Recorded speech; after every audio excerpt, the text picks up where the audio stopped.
Parachute Advance Coconut Hair Oil presents E-Talk. Title sponsor Parachute Advance Coconut Hair Oil. मेरो लागि best fitness partner total physical fitness नयाँ Baneshwar Kathmandu phone number 01 45 92 947। तपाईँ बालेन शाह र रवि लामिछाने मध्ये को चाहिँ प्रधानमन्त्री भएको देख्न सक्नुहुन्छ अबको चुनावबाट? यो तपाईँलाई मैले रवि लामिछानेको दाइको नाताले मैले सोधेको छैन। एउटा बालेन शाह नै हुनुपर्छ। जसरी तपाईँलाई एउटा पहिचानले मान्छेले चिन्दै थिए, अहिले फरक किसिमले चिन्दा रविको दाई रेड नेपाललाई क्याप्चर गर्ने मान्छे यो भनेर चिन्दा तपाईँलाई गुनासो छैन। मेयरको रूपमा चाहिँ आफूले आफैलाई घोषणा गर्दै जाँदा रवि लामिछाने अथवा बालेन शाहसँग सल्लाह गरेर मात्र तपाईँले बोल्नुभयो अथवा हचुवाताललाई सल्लाह नगरी बोल्नुभयो? सल्लाह नै गर्नु परेन। त्यो भ्याक्युम मैले जब देखेँ, निर्वाचनमा त के हुन्छ भने दाबी गर्ने त होइन, म यो फलानु क्षेत्रबाट उठ्दैछु, म स्वतन्त्रबाट उठ्दैछु अथवा म यो पार्टीमा प्रवेश गर्दैछु, यो पार्टीको टिकट लिएर उठ्दैछु भन्ने कुरा चाहिँ अब स्वयं होइन जो व्यक्ति अग्रसर हुन्छ उसले नै दाबी गर्ने कुरा हो। रवि लामिछाने र बालेनको विश्वास पाउँदैन, बरु म स्वतन्त्र उठ्छु भनेर तपाईँले घमण्ड देखाउनु भएको छ? होइन, त्यो होइन। राष्ट्रसभा सभापति रवि लामिछानेको कारणले गर्दा हरिशरण लामिछानेको राजनीतिक भविष्य एकदमै डामाडोल छ हो? आरोपै पनि नलगाउँ, किनभने उसको बाध्यता हो त्यो। रवि लामिछाने राजा विरोधी होइन? होइन। भन्नु सक्नुहुन्छ भोलिको दिनमा राजा चाहिन्छ भनेर रविले बोल्न सक्ने अवस्था देख्नुहुन्छ तपाईँ? देख्नुहुन्छ। अब एउटा आरोप तपाईँलाई, रेडियो नेपाल क्याप्चर, जसले 35 वर्ष रेडियो नेपाललाई त्यत्रो योगदान दियो, उसैले गएर कसैको अनुमति नलिकन माइक्रोफोन अन गरेर एकदमै इलिगल गैर कानुनी रूपमा रेडियोमा बोल्यो भन्ने तपाईँलाई आरोप छ, के भन्नुहुन्छ? नमस्कार अनि हार्दिक स्वागत छ न्युज 24 टेलिभिजनको कार्यक्रम ई-टकमा। म तपाईँहरूकै राज श्रेष्ठको। ई-टकको टाइटल स्पोन्सर रहेको छ Parachute advanced coconut hair oil र पावर्ड बाई रहेको छ टिकटक। आजको मेरो गेस्टको बारेमा कुरा गर्ने हो भनेदेखि लगभग 35 वर्षदेखि सञ्चार क्षेत्रमा हुनुहुन्छ। रेडियो नेपालको सम्पादकसम्म रहनु भएर समाचार प्रस्तुताको रूपमा पनि 35 वर्ष उहाँले काम गरिसक्नु भएको छ। यस अर्थमा सञ्चार क्षेत्रलाई एकदमै नजिकै रहेर बुझेको विशिष्ट व्यक्तित्व हुनुहुन्छ आजको मेरो गेस्ट। अब अर्को कुरा गर्ने हो भने हालै मात्र उहाँले काठमाडौँको मेयरको लागि चाहिँ म उम्मेदवार हुन्छु भनेर घोषणा पनि गर्नुभएको छ। यो अर्को पक्ष हो। र योभन्दा बाहेकको कुरा गर्ने हो भनेदेखि उहाँ वरिष्ठ सञ्चारकर्मी, आफैमा एउटा राजनीतिक चेतना भएको व्यक्ति भए पनि हिजोआज कहिले दाइको नाताले चिन्नुपर्ने अवस्था, कहिले दुश्मन कहिले सपोर्टर भनेर चिनाइराखिएको अवस्था र यो जेनजी आन्दोलनको कुरा गर्ने हो भने त रेडियो नेपाल चाहिँ क्याप्चर गर्ने भनेर पनि उहाँमाथि आरोप लागेको छ। यस अर्थमा आजको कुराकानी पनि पोलिटिकल कुराकानी नै हुनेछ यो चुनावको सन्दर्भमा वरिपरि आइरहँदा। अब हाम्रो सन्दर्भ अर्को कुरा के मिलेको छ भनेदेखि आज हामीले कुराकानी गर्ने हाम्रो प्लान गरेको थियौँ। अब योभन्दा अगाडिको कुरा गर्ने हो भनेदेखि रवि लामिछानेको कुरा मैले गर्न चाहेँ। रवि लामिछाने माथि जुन एउटा चाहिँ सङ्गठित अपराध र सम्पत्ति शुद्धिकरणको मुद्दा लगाइएको थियो, योभन्दा अगाडिको सरकारले लगाइएको थियो, त्यो मुद्दा फिर्ता लिएको अवस्था छ। अहिले रवि र बालेन मिलेर अगाडि बढ्नुपर्ने अवस्था छ। आज हामी यसै विषयमा कुराकानी गर्छौँ। मेरो साथमा हुनुहुन्छ वरिष्ठ सञ्चारकर्मी र अब मेयरको लागि आफूले आफैलाई तयार गर्नुभएका व्यक्तित्व हरिशरण लामिछाने, रवि लामिछानेका दाइ। स्वागत छ यहाँलाई। नमस्कार। के हाल खबर तपाईँको? हालखबर ठिकै छ, ठिकै हो। दौडधुप चल्दैछ। अब चुप्लाएर बस्ने खालको मान्छे परिएन होइन। विभिन्न एक व्यक्ति होइन, व्यक्तित्व अनेक भन्ने किसिमबाट अगाडि बढ्यो। त्यही नै हो त? त्यही नै। यो चुपचाप लागेर बस्न नसक्ने मान्छे तर कहिले के भनिरहेको अवस्था के हो यो चाहिँ? होइन, अब सञ्चारमा लागेपछि त्यसमाथि पनि पत्रकारिता प्रसारणमा हरेक घन्टामा बुलेटिनहरू अपडेट गरिरहेको त्यो नेचर होला नि, त्यसको ह्याङओभर होला के भइरहेछ होइन। रातभरि पनि वार्ता भइरहेको हुन्छ। कहिले उहाँ भृकुटी मण्डपमा चाहिँ छुट्टै उहाँ काङ्ग्रेसको चाहिँ विशेष अधिवेशन आयोजना भएको छ, ल अहिले सक्यो, भरे नै सक्यो, यो भयो त्यो भयो। समाज गतिशील छ। त्यो गतिशीलता सँगसँगै त्यहाँभित्रका महत्त्वपूर्ण घटनाक्रमलाई पछ्याइरहेको सायद त्यो बानी होला, ह्याङओभर। अलिक मन चञ्चल छ तपाईँको, किनभने यो 35 वर्षदेखि सञ्चार क्षेत्रमा हुनुहुन्छ। कहिले एउटा खालको कुरा किसिमले तपाईँले डिफाइन गर्दै गइराख्नु भएको हुन्छ, कहिले आफूले बोलेको कुरालाई आफैले काटेको हो कि जस्तो पनि लाग्छ। यो मनमा बढी चञ्चलता हो होइन? बाई नेचर नै हामी के भन्छौँ भने परिस्थिति अनुसारका अभिव्यक्तिहरू हुन्छ होइन। अब कुनै चिजलाई जस्तो एक्जाम्पल भनौँ होइन कुनै बेला चाहिँ भुइँचालो आयो नेपालमा 72 सालमा हामीले के भन्यौँ ल जनताहरू घरमा बस्दै नबस्नुहोस् बाहिर जानुहोस् भन्यो त्यसपछि कोभिड आयो 2019 के भन्यो घर छोड्दै नछोड्नुहोस् भन्यो अब त्यो अर्थमा त हाम्रो आफ्नो एउटा पेसागत मनस्थिति पनि फरक हुन्छ नि कुन समयमा कुन कुरालाई प्राथमिकता दिने भन्ने कारणले गर्दाखेरि अनि विभिन्न विषयहरूमा अगाडि बढेर बोल्दाखेरि चाहिँ विभिन्न चाहिँ दृष्टिकोणहरू देखियो भन्ने त्यो स्वाभाविकै हो। 35 वर्षदेखि रेडियो नेपालमा काम गर्नुभयो, समाचार प्रस्तुताको रूपमा र सम्पादकसम्म रहेर यहाँले काम गर्नुभयो, त्यो आफ्नो पक्षमा छ होइन। र पछिल्लो समयमा अलिकति पहिचान पनि चेन्ज हुँदै गइरहेको जस्तो लाग्यो क्या। हरिशरण लामिछानेलाई रेडियो कर्मी सञ्चारकर्मीमा चिनिरहेको मान्छेले पनि कहिले रवि लामिछानेको भाइ, कहिले रवि लामिछानेको दाइ, रवि लामिछाने चाहिँ हरिशरण लामिछानेको भाइ हो है भन्ने पर्ने अवस्था भयो। हामीले सिधा चिनाउनु पर्दा रवि लामिछानेको दाइ हो भनेर चिनाउनु पर्ने अवस्था भयो। यो एउटा पक्ष भयो होइन। अर्को कहिले रवि लामिछानेलाई खुलेर सपोर्ट गर्ने, कहिले रवि लामिछानेको बारे टिक्का टिप्पणी गर्ने, नेगेटिभ कुराहरू गरिदिने, भाइले नै मलाई चाहिँ एकदमै वास्ता गरेन भन्ने खालको आवाज निकाल्ने, यो पनि अर्को पहिचान बन्यो। अब अहिले त जुन ठाउँमा तपाईँ 35 वर्षदेखि कार्यरत रहनु भएको संस्थालाई छोडेपछि हाइज्याकै गर्यो, क्याप्चरै गर्यो, यस्ता पहिचान बन्दै गइरहेको छ। यसलाई हामी हरिशरण लामिछानेको करियरमा सकारात्मक पक्षमा लिऊ अथवा नकारात्मक लिऊ? सकारात्मक कुरा हो, क्रियाको प्रतिक्रिया त हो। भनेपछि यो जसरी तपाईँलाई एउटा पहिचानले मान्छेले चिन्दै थिए, अहिले फरक किसिमले चिन्दा रविको दाई, रेडियो नेपाललाई क्याप्चर गर्ने मान्छे यो भनेर चिन्दा तपाईँलाई गुनासो छैन? छैन, किनभने अब मानिसले कसरी यदि एउटै मात्रै फिल्डमा कन्स्टेन्टली लागिरहेको भए, एउटा फिल्म स्टार भएको भए, अथवा म रेडियोमा जसरी 35 वर्षसम्म लागेँ त्यतिखेर मेरो अरू विविध पहिचानहरू कम थियो। कहिलेकाहीँ गीत सितहरू लेखिन्थ्यो होइन, गीतकार पनि हुनुहुँदो रहेछ, साहित्य कविता लेखिन्थ्यो, उहाँ त जिन्दगी नै उत्सव हो, तपाईँले गीतै लेख्नु भयो त्यस कारण अलिअलि टच गरेको छु। किन जीवन भनेको वास्तवमा एउटा विविध रङहरूको सम्मिश्रण हो। हामी कति रङमा आफूलाई समाहित गर्न सक्छौँ, कति कन्ट्रिब्युट गर्न सक्छौँ, कुन सेक्टरलाई हामी टच गर्न सक्छौँ, त्यस्ता केही साङ्केतिक होइन र केही उदाहरणीय तवरका कामहरू पनि यो बिचमा भएको छ। त्यसले गर्दाखेरि पनि मान्छेलाई कहिलेकाहीँ यो पाटोबाट हेर्नेले मलाई भन्छन् कतिपय मिडियामा पनि, हरिजी तपाईँलाई अलिकति फोकस गरेर आइडेन्टिफाई गर्नै सक्दैनौँ हामी भन्छन् कि। त्यस कारण अब अहिले हामी एउटा राजनीतिक सन्दर्भमा कुरा गऱ्यौँ भने हरिजीमा त राजनीतिक चेत पनि रहेछ भन्ने कुरा आउला प्रतिक्रिया होइन। तर योभन्दा अगाडि अथवा खुलेर म कुनै राजनीतिक पार्टीमा होइन कुनै चाहिँ आमसभामा त्यति धेरै भाषण गरेर हिँडेको होइन। सुरुमा जस्तो स्वतन्त्र अभियान हामीले नेपालमा सुरु गऱ्यौँ, जहाँबाट चाहिँ बालेन होइन गोपी लौरो अभियानबाट चाहिँ हामीले सुरु गऱ्यौँ। त्यतिखेर पनि उम्मेदवार हुने बेलामा होइन कुलमानजी र मेरो एकै ठाउँमा पर्ने भयो भनेर काठमाडौँ 3 क्षेत्र नम्बरमा उहाँले पनि जागिर छोडेर आउनुपर्ने, मैले पनि रेडियो छोडेर आउनुपर्ने भनेपछि न उहाँले छोड्नुभयो न मैले छोडेँ, आखिर त्यतिकै बासपुस भएर गयो। तर अहिले एनदर राउन्डमा आउँदा के भन्दाखेरि त्यो उहाँको राजनीतिक चेत अब निकै अग्रसर भएर अगाडि आयो। अहिले बालेनजीले के अरे हाम्रो कुलमानजीले चाहिँ आफ्नै पार्टी खोल्नुभयो। अहिले यो राजनीतिको दौडमा उहाँ अब बिस्तारै अभ्यस्त हुँदै हुनुहुन्छ भने अब भोलि म पनि यहाँले इन्डिकेट गरे जस्तै काठमाडौँ महानगरको मेयरमा म कन्टेस्ट गर्छु भनेर मैले दाबी गरेँ। दाबी कि कुन अवस्थामा गरेँ भने जतिखेर राति राष्ट्रिय स्वतन्त्र पार्टी र बालेन शाह बिचमा जुन सम्झौता भयो, सम्झौता हुने बित्तिकै मैले त्यसको इम्प्याक्ट के देखेँ भने अब त 1 वर्षभन्दा बढी समय भएपछि यो स्थानीय तहमा पनि उपनिर्वाचन गर्नुपर्छ, I think I could be a good candidate भन्ने हिसाबले मैले दाबी गरेँ। दाबी मात्रै हो अथवा सरसल्लाह गरेर? होइन, अहिले त दाबी नै भयो। राति जब रवि लामिछाने र बालेन बिचको एउटा एकता भयो त्यसपछि मैले बोलेँ भन्नु भएन। यसरी तपाईँले मेयरको रूपमा चाहिँ आफूलाई घोषणा गर्दै जाँदा रवि लामिछाने अथवा बालेन शाहसँग सल्लाह गरेर मात्र तपाईँले बोल्नुभयो अथवा हचुवातालाई सल्लाह नगरी बोल्नुभयो? सल्लाह नै गर्नु परेन। त्यो भ्याक्युम मैले जब देखेँ, निर्वाचनमा त के हुन्छ भने दाबी गर्ने त होइन, म यो फलानु क्षेत्रबाट उठ्दैछु, म स्वतन्त्रबाट उठ्दैछु अथवा म यो पार्टीमा प्रवेश गर्दैछु, यो पार्टीको टिकट लिएर उठ्दैछु भन्ने कुरा चाहिँ अब स्वयं होइन जो व्यक्ति अग्रसर हुन्छ उसले नै दाबी गर्ने कुरा हो। अहिले त अब आम निर्वाचनको माहौल छ, कसैको सहारामा त दाबी गर्नुभयो होला नि त? तपाईँले राष्ट्रपाको सहारामा दाबी गर्नुभयो, बालेन शाहको सहारामा दाबी गर्नुभयो अथवा पर्सनली भाइ रवि लामिछानेको सहारामा दाबी गर्नुभयो? होइन, मैले स्वतन्त्र अभियानको आधारमा दाबी गरेँ। होइन जुन कुरा सुसुप्त थियो पृष्ठभूमिमा थियो होइन स्वतन्त्र अभियान जतिखेर चाहिँ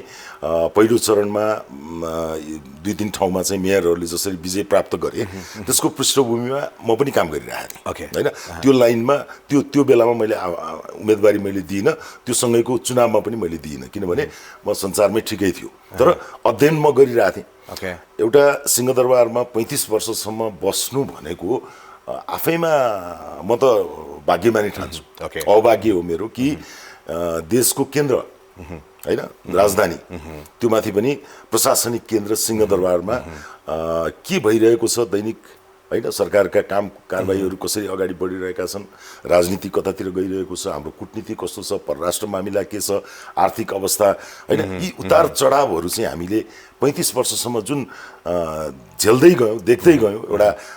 किनारको साक्षी जस्तो भएर त्यसलाई अनुभव गर्दै गयौँ महसुस गर्दै गयौँ त्यसले एउटा क्लियर पिक्चर के देख्यो भने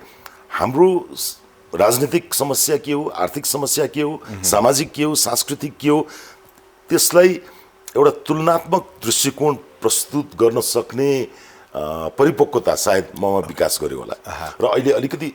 नियमित कामबाट अलिक फ्री भएको कारणले होइन त्यो बन्धन महसुस गर्नु परेन त्यही भएर घोषणा गर्नु त्यसले गर्दाखेरि अब मेरो अनुभव चाहिँ यो क्षेत्रमा बढी काम लाग्न सक्छ संसारमा त गरिएकै छ यत्रो धेरै काम गरेको छु पछि पनि म सञ्चारकर्मी नै रहन्छु तर त्यो सँगसँगै अर्को एउटा समाजसेवाको एउटा क्षेत्र हो यो राजनीति होइन मेरो लागि चाहिँ म चाहिँ शासक भन्दा पनि सेवक हुनुपर्छ भन्ने मान्यता राख्छु राजनीतिमा जाँदाखेरि भने आफ्नो यतिका धेरै वर्षको अनुभव राष्ट्रिय अन्तर्राष्ट्रिय क्षेत्रमा पनि घुमियो होइन 20-25 वटा देश चाहिँ घुम्न पाइयो एउटा सञ्चारकर्मीको नाताले त्यहाँ भएका विकासका गतिविधिहरू कहीँ कतिपय ठाउँमा भएका विनाशका चाहिँ श्रृङ्खलाहरू त्यो सबै चिज हामीले हेर्दाखेरि आई थिङ्क अब यो के भन्छ संसदीय प्रणाली मात्रै राजनीति होइन नेपालको परिप्रेक्ष्यमा अहिले पछिल्लो पटक अभ्यास गरेको सङ्घीयता त्यसका केही जटिलताहरू छन् त्यसमा पनि केही दृष्टिकोणहरू राख्नुपर्छ र सँगसँगै स्थानीय तहलाई चाहिँ सकभर गैर राजनीतिक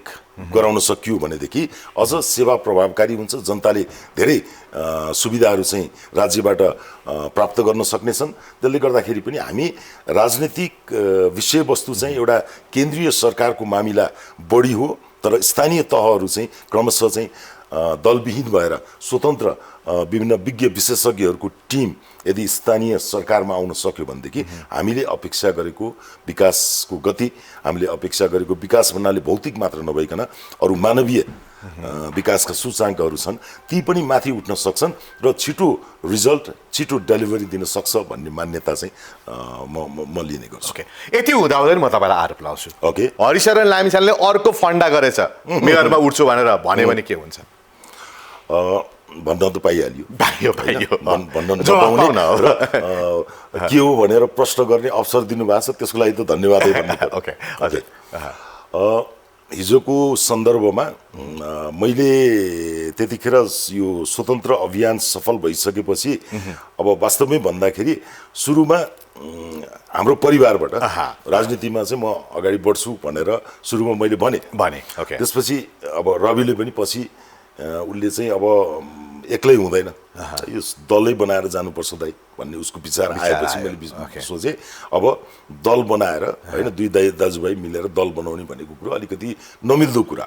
मैले भने म दलै बनाएर जान सक्ने मसँग त्यो सामर्थ्य पनि मसँग छैन र मेरो इन्ट्रेस्ट पनि त्यो होइन खालि एज एन इन्डिभिजुअल व्यक्तिगत रूपबाट केही कन्ट्रिब्युट गर्न सकिन्छ कि भन्ने मात्रै मेरो चाहिँ आकाङ्क्षा हो त्यस्तो धेरै ठुलो महत्त्वाकाङ्क्षा होइन अघि कुलमानजी र मेरो चाहिँ क्षेत्र एकै परेको कारणले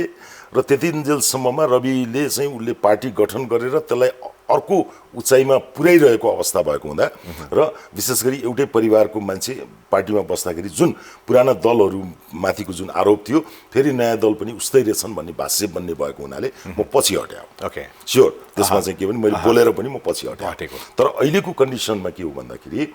एक त लौरो अभियानको एउटा अभियन्ता भएको कारण होइन स्वतन्त्र उम्मेदवारी पनि नेपाली राजनीतिको चाहिँ एउटा विशिष्टता हो भन्ने कुरा प्रमाणित भइसकेको अवस्थामा होइन हो त्यसमा कन्ट्राडिक्सनहरू छन् होइन दल नभइकन कसरी हुन्छ एउटा व्यक्तिले एउटा स्वतन्त्रले कति नै गर्न सक्छ र भन्ने ती प्रश्नहरू पनि छन् तर म ब्याक टु के आउँछु भने स्थानीय तह भएको हुनाले यदि मैले राष्ट्रिय राजनीतिमा कन्टेस्ट गर्दाखेरि पनि स्वतन्त्रको उम्मेदवारी दिएर अहिलेकै चुनावमा पनि म जान सक्थेँ होइन मैले राष्ट्रिय रासोपा नगइकन स्वतन्त्र भएर अथवा अन्य पार्टीमा पनि जान सक्थेँ मैले भने अन्य पार्टीमा जानु झन् घातक हुन्छ किनभने भाइसँग च्यालेन्ज गरेको जस्तो बुझ्छ नि त जनताले होइन हाम्रो आन्तरिक जेसुकै भए तापनि बाहिर पब्लिकमा छ त्यो गलत भाष्य भएर चाहिँ जान्छ त्यसकारण सेक्रिफाइस त म आफूले पनि गर्नु पर्यो होइन जब एउटा पार्टी आज दोस्रो चुनावको यो सङ्घारमा हामी कुराकानी गरिरहेछौँ झन्डै भोलि चाहिँ स्पष्ट रूपमा आफ्नो सरकार बनाउँछु भन्ने महत्वाकांक्षाका साथ भनेपछि अब फेरि म त्यहाँ मिसिएर जानुभन्दा नमिसिएर बाहिर बसेर सहयोग गरेको राम्रो नम्बर 1 नम्बर 2 के भन्दाखेरि यो काठमाडौँ महानगरपालिकाको मेयरको जहाँसम्म सवालको कुरा छ अकेजनली हामीले एक दुईवटा कामहरू नगरपालिकासँग मिलेर गर्न सकिन्छ कि भनेर एक्सर्साइज पनि गरेका छौँ तर अब अहिलेका भनौँ न मेयर बालेनले सायद त्यसमा त्यति ध्यान दिन पाउनु भएन अथवा उहाँले नगरपालिकाभित्र चाहिँ अन्य सदस्यहरूको समर्थन जुटाउन सक्नु भएन अथवा उहाँलाई त्यो चिज मन परेन होइन केही महत्त्वपूर्ण प्रोजेक्टहरू काठमाडौँ भ्यालीको लागि हामीले आइडेन्टिफाई गरेर अहिले पनि म भित्रभित्र काम गरिरहेको छु होइन फर इक्जाम्पल हामी पोर्टवेको काम गरिरहेछौँ नेपाल जस्तो यो भौगोलिक विविधता भएको यो जटिलता भएको ठाउँमा हामीले रेलवे भनेको एकदमै जटिल चाहिँ प्रविधि हो वेयरएज पोर्टवे भनेको फेरि यो हाम्रो देशको लागि वरदान हो जुन चाहिँ एउटा डाँडाबाट अर्को डाँडा 2 किलोमिटरसम्मको डिस्टेन्समा 2टा पोलको आधारमा चाहिँ हामीले पब्लिक ट्रान्सपोर्टहरू सुरु गर्न सक्छौँ त्यसको निर्माण गर्ने कन्स्ट्रक्सन फेज एकदमै सर्ट पिरियडमा हामी 200 किलोमिटर हामी उस्तै पऱ्यो भने 1 वर्षमा हामी 200 किलोमिटरसम्म स्ट्रेच गर्न सक्छौँ र काठमाडौँ भ्यालीको जुन एउटा सार्वजनिक यातायातको जुन सङ्कट छ जुन समस्या छ होइन जहिले पनि बसहरूमा होइन यो सार्वजनिक बसमा टेम्पोमा माइक्रो बसहरूमा जुन कोचाकोच गरेर जाने क्रम चाहिँ 20औं वर्षदेखि हेरिरहेको छु कहिले पनि यो समाधान भएन त हामीले के गर्न सक्छौँ अब यहाँ फेरि खन्न थाल्यो भनेदेखि अर्को 10-20 वर्ष जान्छ यहाँ समयमा काम हुँदैन सबैभन्दा स्मार्ट र अहिलेको विश्वव्यापी प्रविधिको हिसाबले पनि अब्बल रहेको पोर्टवेलाई विष्णुमती बागमती र रुद्रमतीमा अध्ययन गरेर अगाडि बढौँ भनिसकेपछि हामी अग्रसर भएर त्यसको रिसर्चको कामहरू गरिरहेछौँ अहिले भने त्यो त एउटा पब्लिकको लागि दीर्घकालीन रूपमा एउटा आधुनिक सहरको अवधारणाभित्र चाहिँ आउने परियोजनाहरू हुन् होइन त्यसकारण मैले के भन्छु यदि 1 वर्षको पिरियडमा हामी जस्तो स्वतन्त्र व्यक्तिहरू अन्य क्षेत्रबाट अनुभव गरेर राजनीतिमा योगदान गर्न चाहने व्यक्तिको लागि यो एउटा राम्रो प्लेटफर्म हुनसक्छ जहाँ मैले कुनै राजनीतिक मोलमुलाइजा गरिरहनु पर्दैन भनेपछि यसरी बुझौँ न तपाईँले जुन किसिमले काम गरिरहनु भएको छ र भोलि गएर उठ्दाखेरि पनि स्वतन्त्र रूपै उठ्नुहुन्छ स्वतन्त्रबाट उठ्छ तपाईँ रासपाबाट उठ्नेवाला चाहिँ होइन पहिलेदेखि भने यसरी स्वतन्त्रबाट उठ्दाखेरि नि तपाईँले रवि लामी छाने र बालेन शाहको साथ पाउनुहुन्छ रिक्वेस्ट गर्छु म उहाँ मात्रै होइन कि अरू राजनीतिक दलहरूलाई पनि म के रिक्वेस्ट गर्छु भनेदेखि जस्तो कुनै बेला नेपालको स्वतन्त्र अभियानमा पद्मरत्न तुलाधर होइन उहाँको भनौँ पछि शान्ति प्रक्रियामा पनि उहाँको भूमिका रह्यो होइन विभिन्न अलि बढी झुकाव उहाँको वामपन्थी दलहरूसँग भए पनि डेमोक्रेटिक दलका नेताहरूसँग पनि उहाँ अलिकति सहकार्य गर्न सक्ने होइन एउटा अलिकति उहाँको मिजासिलो जुन स्वभाव छ त्यो स्वभावले गर्दाखेरि कसैलाई पनि बिजाउन नचाहने एउटा क्यारेक्टर हुनुहुन्थ्यो पद्मरत्न तुलाधरजी र सबैले उहाँलाई मान्थे भनेदेखि यदि मिल्छ भनेदेखि म त सबै राजनीतिक दलहरूलाई भन्छु यो सर्ट पिरियडमा किन कन्टेस्ट गर्नुहुन्छ तपाईँहरू त रेगुलरमा यत्रो देशभरि नै होइन काङ्ग्रेस कम्युनिस्ट एमाले माओवादी रासोपा राप्रपा सब छँदैछ नि त होइन जब त्यो बाटोमा नजानेहरूको जमातमा म पर्छु म स्वतन्त्र अभियान नै प्रमोट गरिरहेको छु तपाईँले अहिले जसरी स्वतन्त्रमा अगाडि बढ्छु भनिराख्नु भएको छ तपाईँले जुन पार्टी खोल्ने कुरामा तपाईँ चुक्नु भएको हो नि त रविजीले पार्टी खोल्नुभयो तपाईँले त्यो आर्ट गर्नु भएन तपाईँ ब्याक हुनुभयो होइन अहिलेको अवस्थामा तपाईँलाई सबभन्दा राम्रो सेफ ल्यान्डिङ भनेको रासपा गएर त्यहाँबाट मेयरमा उठ्नु पनि तपाईँका लागि सपोर्ट हुन सक्थ्यो त्यो बेलामा तपाईँले ब्यालेन्स आएको सपोर्ट पाउनुहुन्थ्यो रवि लामिछानेको साथ पनि पाउनुहुन्थ्यो तपाईँ त्यहाँ जान चाहन्न भनिराख्नु भएको छ स्वतन्त्र रूपमा उठ्छु भनिराख्नु भएको छ यो तपाईँको घमण्ड हो अथवा रवि लामिछानेले तपाईँलाई विश्वास नगरेको हो होइन त्यो अथवा रवि लामिछाने र बालनको विश्वास पाउँदैन बरु म स्वतन्त्र उठ्छु भनेर तपाईँले घमण्ड देखाइरहनु भएको छ होइन त्यो होइन म आफ्नो मान्यतामा निरन्तर अडिग रहेको होइन मलाई जहाँसम्म लाग्छ म अहिले राजसभामा गएर जुन नभएको विवाद खडा हुन्छ भने त्यो अर्थमा मेरो सेक्रिफाइस हो तपाईँले भने सजिलो बाटो छ नि त भाइले गएर भन्यो अथवा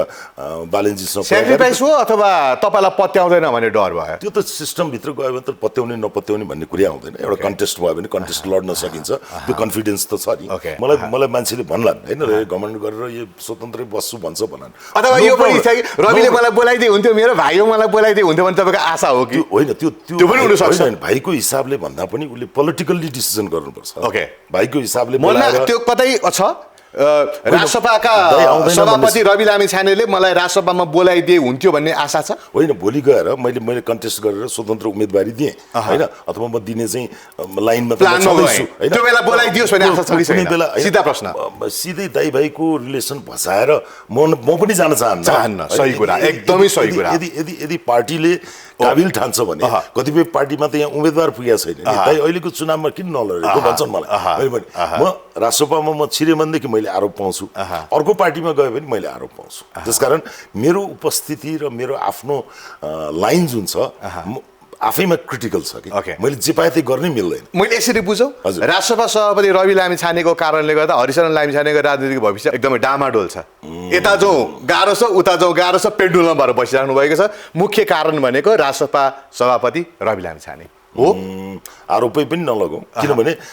उसको बाध्यता हो त्यो बाध्यता होइन बाध्यता मैले रवि लामिछानेले तपाईँलाई कहिले पनि तपाईँले राजसभामा नआउनुहोस् भन्नुभएको छैन उहाँले सबैलाई स्वागत गर्नु दुनियाँलाई उहाँले चाहिँ समेटेर लगिराख्नु भएको छ तपाईँलाई किन छोड्नुहुन्थ्यो होला होइन परिवारको आरोप एकदमै लाग्छ उसलाई म मेरो हित हेरिरहेको छैन वास्तवमा अहिले तपाईँले प्रश्न गरेको सही हो तर म मेरो हित किन हेरिरहेको छैन भने जुन समय जुन इनर्जी अहिले इन्भेस्ट गरिरहेछ उसले 24 घण्टा जेलमा बसुन्जेलसम्म पनि मान्छे चुपचाप बसेको छैन जुन मेहनतका साथ जुन डेडिकेसनका साथ चाहिँ ऊ एउटा एकाग्र भएर लागिरहेको छ कतै दाइले चाहिँ एउटा पद पाउनको लागि रिस्क गरेर भनेर त्यो नेगेटिभ आयो भने सबभन्दा दुखी म हुन्छु कि होइन अब स्वीकार्नु त त्यसो भए रवि लामिछानेले तत्कालै तपाईँलाई बोलाउने अवस्था छैन हो राजसभाको सभापतिको नाताले दाजुभाइको सम्बन्ध आफ्नो ठाउँमा छ अब रवि लामिछानेले नबोलाइरहेको अवस्थामा तपाईँ अर्को पार्टीमा जान सक्ने अवस्था पनि छैन त्यहाँ दाजुभाइको इगो आउँछ बाहिर कुरा काट्नेले भनिहाल्छ दाजुभाइकै वार भयो भन्छ अब सिधा भाषामा भन्दा त रवि लामिछानेको कारणले गर्दा तपाईँको राजनीतिक भविष्य त अन्धकार छ त यता जाउँ पनि गाह्रो भयो उता जाउँ पनि गाह्रो भयो पेन्डुलम हुनुभएको छ बोलाइदिन्छ बोलाउला भन्ने आश छैन अरूतिर जाउँ फेरि नेगेटिभ आउँछ पेन्डुलम त भन्नु भयो नि तपाईँ त हिजो स्वतन्त्र अभियानमा बालेनले चुनाव लड्दा पनि यही प्रश्न थियो जुन प्रश्नको आशय म बुझिरहेको छु प्रश्न यही थियो कि कसरी यो स्वतन्त्र मान्छेले जित्न सक्ला त्यो त एउटा पक्ष भयो क्या तर मैले चाहिँ यहाँ के देखिरहेको छु भने तपाईँलाई काम गर्न मन छ उठ्न मन छ तर कहाँ जाउँ भइरहेछ क्या तपाईँ चाहेर पनि कहीँ जान सक्नु भएको छैन रिजन एउटै व्यक्ति रवि होइन त होइन त्यसको लागि मलाई के आपत्ति छ किनभने उसको चाहिँ उसलाई नेगेटिभ असर नपरोस् सारा राजनीतिक दलले खेदेका छन् हेर्नुहोस् है त्यो खेद्ने क्रममा कहिलेकाहीँ मैले पनि केही विषयगत कमेन्टहरू गर्दा दाइले पनि खेद्यो भन्छन् कि त्यो होइन त्यो होइन है अब त्यो होइन भनेर माने मान्छन् नमाने मान्दैन त्यो अर्कै कुरा अर्को कुरा के भने राजनीति मेरो फर्स्ट चोइस होइन कि मैले भने म सेवाको लागि र मसँग केही स्ट्राटेजिक प्लानहरू छ फर इक्जाम्पल भनौँ होइन काठमाडौँकै कुरा गरौँ त एकछिन होइन अब पार्टीमा त म जान मिलेन म गइनँ अथवा उनले बोलाउने पनि कुरा भएन कि एउटा सैद्धान्तिक विषयहरू छ जुन एउटा चाहिँ एउटा संस्था त्यो संस्थाको चाहिँ लिडर र मेरो व्यक्तिगत नाता भएको कारणले त्यो नातालाई म साइडमै राख्न चाहन्छु अहिले रवि लामिछानेले तपाईँलाई बोलाउन नसक्ने कारण सैद्धान्तिक कारण तपाईँले भन्नुभयो म यसलाई कुरा निकालिहाल्छु अब अहिले रासोपाले अहिलेको संविधानलाई मानेर होइन संसदीय व्यवस्थालाई मानेर गणतन्त्रलाई मानेर अगाडि बढिरहेको एउटा पार्टी जिम्मेवार पार्टी जसको सभापति रवि लामिछाने हुनुहुन्छ तपाईँ अहिले पछिल्लो समयमा राजावादी भनेर हिँडिराख्नु भएको छ, राजा ल्याउनुपर्छ भनेर बाहिर यो सिद्धान्त नमिले पनि तपाईँ दाजुभाइको सम्बन्ध त्यो पनि हुनसक्छ, किनभने होइन त। अब रवि लामिछानेलाई बोलाउँ, राजाको सपोर्ट गर्ने दाइलाई कसरी बोलाउँ, रविजी आफू कन्फ्युज हुनुहुन्छ। अब म रवि लामिछाने तपाईँले ल भाइ म पनि राजसभाबाट राजनीति गर्छु भनौँ, राजसभासँग तपाईँको सिद्धान्तै मिल्दैन, तपाईँ राजा ल्याउनुपर्छ, राजावादी भएर हिँडिराख्नु भएको छ, यो एउटा रिजन हो त्यसो भए? त्यो पनि हुन्छ, किनभने मैले भने नि म राष्ट्रसभा मात्र होइन कि म कुनै पनि दलमा जान्न भनेको छु नि त। कुरा यहाँनिर छ कि किन भनिरहेको छु भन्दाखेरि तपाईँ एउटा स्पेसली यो अब पब्लिक एफेयरमा होइन, हजुर हजुर, तपाईँ एउटा लेफ्टिस्ट पार्टीमा एमालेमा जानुहोस् अथवा माओवादीमा कुनै पार्टीमा जानुभयो भने तपाईँको रङ त्यही हुन्छ कि हो। त्यसपछि त्यहाँबाट उम्किन तपाईँ सक्नुहुन्न। कतिपय कुराहरू तपाईँले मनमा एकदम हजारचोटि तपाईँ कन्भिन्स भए पनि तपाईँ प्रकट गर्न सक्नु हुँदैन, किनभने त्यहाँ राजनीतिक बन्धन हुन्छ, विचार सिद्धान्तवादको बन्धन हुन्छ। पछिल्लो समयमा मैले के भनिरहेको छु भने म स्वतन्त्र पथ मेरो बात हो होइन। भनौँ न अहिले जुन यो एकान्त शर्माको पुस्तक आएको छ गणतन्त्रबाट स्वतन्त्र भनेको छ भन्नाले राजनीति एउटा क्षणिक विषय मात्र पनि हुनसक्छ होइन। कहिले कुन दलले जित्ने, कहिले कुन दलले हार्ने, विभिन्न उतार चढाव होइन देखिहाल्यौँ हामीले होइन। एउटा 27 घन्टाको आन्दोलनले होइन सत्ता नै ढल्यो, अब भोलि अर्को समीकरण आउला होइन, अर्को पुराना दलहरू सखापै हुन सक्ला अब जे होला होइन। तर स्वतन्त्र भएर बस्दाखेरिको एउटा चाहिँ आत्मसन्तोष के हुन्छ भन्दाखेरि मैले अहिले संवैधानिक राजाको एकदमै चर्काचर्की भाषण गरेको होइन कि नेपालको अब दीर्घकालीन हितका लागि 20 वर्षसम्म राजा ज्ञानेन्द्रले जनताको नासो म जनतालाई नै सुम्पिएर हिँडे भनेर दरबार छोडेर हिँडिसक्दा पनि यतिका समयमा हामीले के उपलब्धि पायौँ त? एउटा ग्रस हाम्रो उसमा हेरौँ न कि हामी त झन्झन भाँसिँदै गयौँ। हाम्रो अन्तर्राष्ट्रिय सम्बन्धहरू पनि त्यति परिपक्व हुन सकेको छैन, कूटनीति परिपक्व हुन सकेको छैन, राजनीतिक खिचलो कहिले सकिँदैन भने कस्तो किसिमको प्रणाली ल्यायौँ, सङ्घीयता त्यसमा हामीले थप्यौँ, सङ्घीयता एकदमै बोजिलो छ भनेर त जनताले बोलिरहेछ नि। त्यसकारण एउटा स्वतन्त्र नागरिक अथवा स्वतन्त्र पत्रकार अथवा स्वतन्त्र राजनीतिज्ञले चाहिँ के हेर्न सक्छ भने दुवै पक्षका कुराहरू हो होइन। अब यो के अरे राज संस्था भनेको पुरानो चाहिँ परम्परावादी सोच हो होइन, एकदम निरङ्कुश हुन्छ यो हुन्छ त्यो पनि होइन होइन। राजाहरू हरेक राजाका आफ्ना छुट्टा छुट्टै तन्त्र छन् होइन। पृथ्वीनारायण शाहको आफ्नै योगदान छ होइन। त्यसपछि बिचमा भएका कतिपय राजाहरू त्योभन्दा पछाडि चाहिँ पृथ्वीनारायण शाहका सन्तानहरूले नेपाल एकीकरण गरेर चाहिँ यत्रो ठुलो चाहिँ विशाल नेपाल बनाए, उनीहरूको आफ्नो एउटा चाहिँ योगदान छ। फेरि पछि गएर राणा शासनमा चाहिँ राजा खोपी गएर बस्नु पर्यो। यसरी बुझौँ न, राजाको योगदान छ, यसरी बुझौँ न। त्यसपछि होइन यो योगदान छ होइन। अब अहिले आएर आजको दिनमा आएर तपाईँ जेन्जी आन्दोलनमा होइन, त्यत्रो आन्दोलन भएको 2 दिनसम्म हेड अफ स्टेटबाट, गभर्मेन्ट त आउटस्टेट भयो, अपदस्थ भयो, तर हेड अफ स्टेटबाट त जनताको नाममा केही सम्बोधनै आउन सकेन भने त हामी त एकदम अनाथ भएछौँ कि नेपालीहरू। कोही हाम्रो संरक्षक कोही होइन। राष्ट्रपतिले जब होइन प्रधानमन्त्रीले पनि राजीनामा दिइसकेको होइन, यत्रो ठुलो चाहिँ विध्वंस भएको छोटो समयको अवधिमा होइन, त्यति मानिसहरू चाहिँ कलिरा बालबालिकाहरू मारिएको त्यो सम्बन्धमा हेड अफ स्टेटबाट कुनै पनि किसिमको चाहिँ सम्बोधनै आउन नसक्ने अवस्थामा कसरी पुगेछ त नेपाल? यदि नेपाली सेना पनि हुँदैन थियो, एउटा परम्परागत स्मृति भएको एउटा लामो इतिहास भएको संस्था त क्राइसिसमा चाहिँदो रहेछ नि त होइन। आज पनि तपाईँ त्यही भएर राजाको महसुस भएको तपाईँलाई होइन। मलाई त यो पछिल्लो समयमा त्यो एउटा रिजन के भन्दाखेरि म कुनै राजावादी होइन, मैले आजसम्म कसैको तकमा लागेको छैन। मैले राजाको शासनकालमा कुनै तकमा लिएँ अथवा बहुदलीय व्यवस्थामा न कुनै। तर पनि यहाँले अहिले के भन्नु भयो भन्दाखेरि आवश्यकता हो, देशको हितको लागि आवश्यकता हो, एउटा उत्तम विकल्प हो होइन। अहिलेको शासन पद्धति होइन गणतन्त्र गलत हो म भनिरहेको छैन। यसलाई अझै सुधार गर्दै जाने, परिमार्जन गर्दै जाने, संविधान संशोधन गर्दै जाने भनेको के भने नचाहिँदा कुराहरू त फाल्दै जाने भनेर कसैले बोल्नु पर्यो नि। मलाई अहिले राजावादी भनेर के फरक पर्छ? के फरक पर्दैन। तर मैले जुन विचार राखेको छु र यो पछिल्ला होइन यो 2-3 हप्ताको बिचमा जुन किसिमको सामाजिक तहबाट चाहिँ विचारहरू व्यक्त गरिरहेको छ हो, एउटा सबैको अपनत्व हुने चाहिँ राष्ट्र प्रमुख चाहियो। देशलाई केन्द्रमा राखेर अभिव्यक्ति दिनु त हामी सचेत नागरिकहरूको त हाम्रो कर्तव्य हो। ओके, ठिक छ। सो त्यो कारणले गर्दा विरोध आउँछ भनेर होइन माओ त्से-तुङले पनि चाहिँ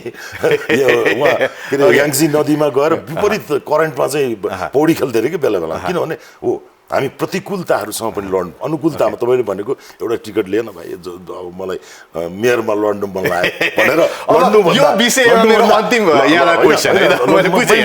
लड्नु भन्दा होइन ए दाइसँग पनि केही खुबी होला होइन, यत्र मान्छे त मेरो अगाडि आएका छन् भने केही त मेरो दाइसँग होला है, उहाँले नै मलाई डोराएर यहाँ ल्याएको। तर त्यो भन्दा म अगेन सफ्ट कर्नरमा के छु भने त्यो भन्दा उसलाई असर नपरोस्। मेरो एउटै चाहना के छ भन्दाखेरि मलाई महत्त्वाकांक्षा छैन भनेदेखि मैले दाबी नै गर्ने हो भने किन बालन शाहलाई खोज्नु परेको थियो त, दाइ नै थिए के क्षमता छैन होला र हरिशरण लामिछाने प्रयास गरिरहनु भएको छ। त्यो गरिदिँदाखेरि के हुन्छ उसको उसले गरेको जति पनि यो सङ्घर्ष छ अहिले पछिल्लो चोटि म त अलिकति सुविधाकै जीवन बाँचिरहेको छु। मैले यो बारेमा चाहिँ हामी अब रविजीको कुरा गर्दा गरौँला होइन। यो विषयमा अन्तिम क्वेसन, रवि लामिछाने र हरिशरण लामिछानेको बिचमा राजा मिलनमा अलिकति दोधार पार्यो। म त के हुन्छ भने हामी कुन संस्कृतिको मान्छे भने एकजना राजावादी अर्को राजा को वादी नहुनु सम्पूर्ण गरेको गणतन्त्रवादी भएको कारणले गर्दा दाजुभाइको सम्बन्ध चाहिँ त्यति खुल्न नसकेको हो। होइन यो नयाँ च्याप्टर आएको हो राजनीतिमा, भर्खर 2 वर्ष भयो राजनीतिमा आएको होइन। त्यसकारण ऊ राजा विरोधी हो जस्तो मलाई लाग्दैन। ऊ अहिले गणतन्त्र पक्षधर हो, उसको सैद्धान्तिक लाइन नै त्यही हो होइन। त्यो लाइनहरू फरक हुन सक्छ। ओके, भनेपछि रवि लामिछाने राजा विरोधी होइन भन्नु सक्नुहुन्छ? भोलिको दिनमा राजा चाहिन्छ भनेर रविले बोल्न सक्ने अवस्था देख्नुहुन्छ तपाईँ? देख्छु भने दाजुभाइको मिल्ने सम्भावना भोलि उसले होइन। अब यो त भोटको कारोबार हो, हेर्नुहोस् चुनाव अन्तिममा त भोट नै काउन्ट हुन्छ नि हो। यदि राजा संवैधानिक है एकदम त्यो सक्रिय राजतन्त्र एकदम चाहिँ